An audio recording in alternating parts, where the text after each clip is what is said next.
Hey everybody, and welcome back to our channel. In today's video, we are going to show you how to add RSS feed to Squarespace. Let's begin.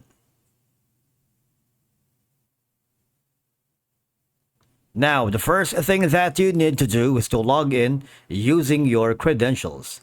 If this is your first time on Squarespace, I want you to click the sign up option.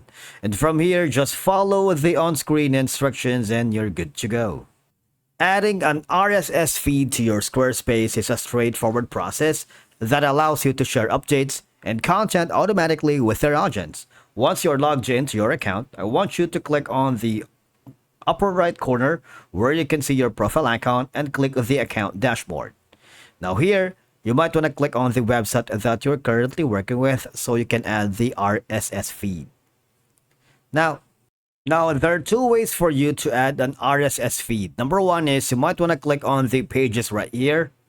And there's going to be some plus button where you can add the RSS feed on the main navigation or the not link. All you have to do is go to the link option. And of course, from here, you can put in the RSS feed link into the section right here and click on save. All right. But if you don't want that, just clip it for now. Going back to home, and I'm going to the website that I'm currently working with. Click on edit, and on any part of your dashboard or interface, you might want to click on the add block right here. Just search for the RSS feed. This one right here. Okay. Now, you see, it says select a blog page to create an RSS feed link.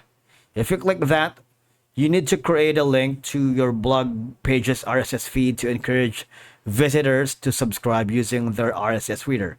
In my case, I'm going to start by selecting the blog 2. All right. And from there, you would be able to add the RSS feed to your Squarespace site without any problem. Now, if you wanted to have more control about the RSS feed, you can also add another block here and go to the code wherein you need to insert the HTML code to fetch the RSS feed. For example, I'm going to put in a basic code as follows. All right. I'm going to click on it. And from here, I'm going to put in that. You see this? That's going to be a sample of the code block. Now, doing this allows users to automatically receive updates from your site or other sources without needing to visit the site directly, keeping them engaged with their content eventually. And that's it for today's video. Thank you so much for watching. We will see you again in the next video.